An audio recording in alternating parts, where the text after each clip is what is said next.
ainsi sous forme d'invocation, afin que l'on puisse se connecter directement avec notre Seigneur, j'ai écrit quelques vers que je commenterai à la fin.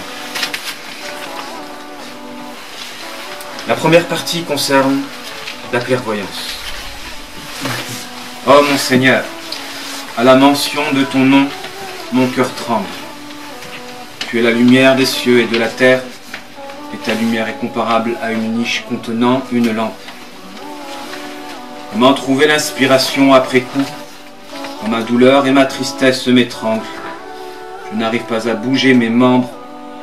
J'avale ma salive comme une boule qui traverse mon cou. La lampe est dans un cristal, comparable à un astre resplendissant, dont l'huile provient d'un olivier ni oriental ni occidental. La lumière ne peut rejoindre la lumière que si le cœur devient transparent. Il existe deux obscurités, une pour la forme et une autre pour le fond. Leur existence n'est que la conséquence de la faible luminosité. En ta présence, la guidée doit chasser la perdition.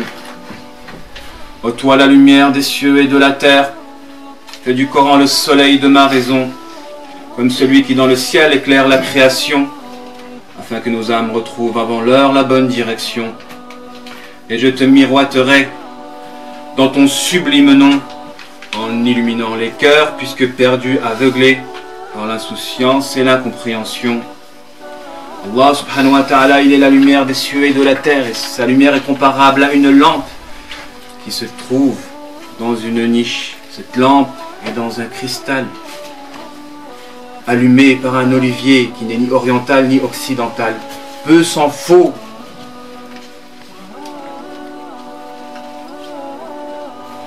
que cette huile s'allume sans que le feu ne touche. Nourun ala nour, lumière sur lumière. Dans cette parabole magnifique, Allah subhanahu wa ta'ala nous enseigne que pour que la lumière de la révélation soit en contact avec la lumière de la fitra, parce qu'en chacun d'entre nous, nous avons en réalité un signe qu'il est unique, une preuve qu'il est unique, une présence d'Allah subhanahu wa ta'ala, que malheureusement on étouffe, que malheureusement on voile par les laideurs de nos cœurs. Parce que le cœur dans cette parabole-là est comparable à un cristal qui, dès que l'on place à l'intérieur de celui-ci des idoles, des taches s'y incrustent au point où la lumière de la révélation n'arrive pas à rentrer en connexion avec la lumière de la fitra.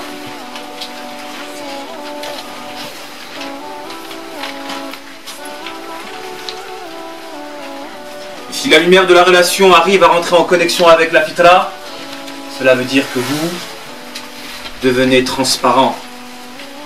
Et en devenant transparent, vous devenez des reflets d'Allah. Vous avez le devoir de polir votre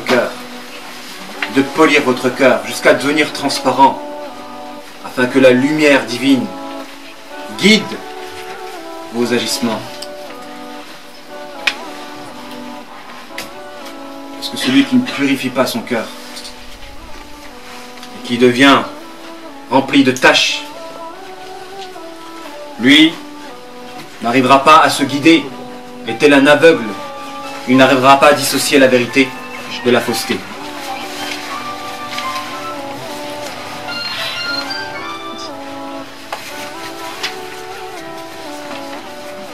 Allah, il est la lumière des cieux et de la terre.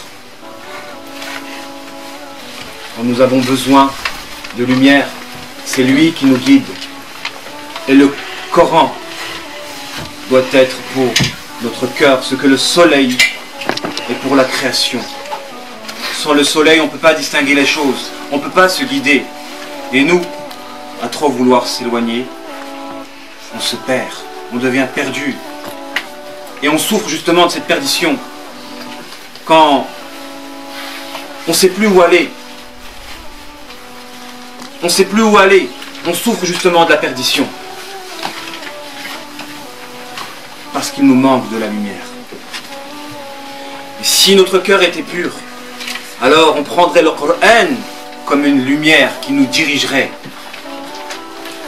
On prendrait le Coran comme une lumière qui nous dirigerait et on arriverait à dissocier le vrai de faux dans la vie. Mais la plupart d'entre nous, quand ils lisent le Coran, ils ne le comprennent pas. Comme des hypocrites, ils ne le comprennent pas. Parce que les caractéristiques justement des hypocrites, c'est qu'ils ne comprennent pas. Au point où des salafs pleuraient de ne pas comprendre certaines paraboles du Coran. Parce que Allah caractérise justement les hypocrites par l'incompréhension.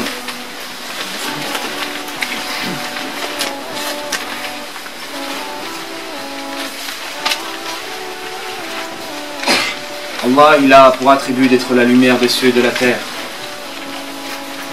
Et si nous vérifions cet attribut dans notre relationnel avec autrui,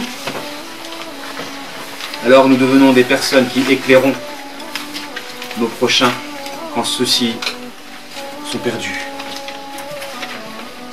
Vérifier cet attribut, y participer, c'est d'être une source de lumière pour nos prochains quand ceux-ci sont perdus et qu'ils réclament la direction.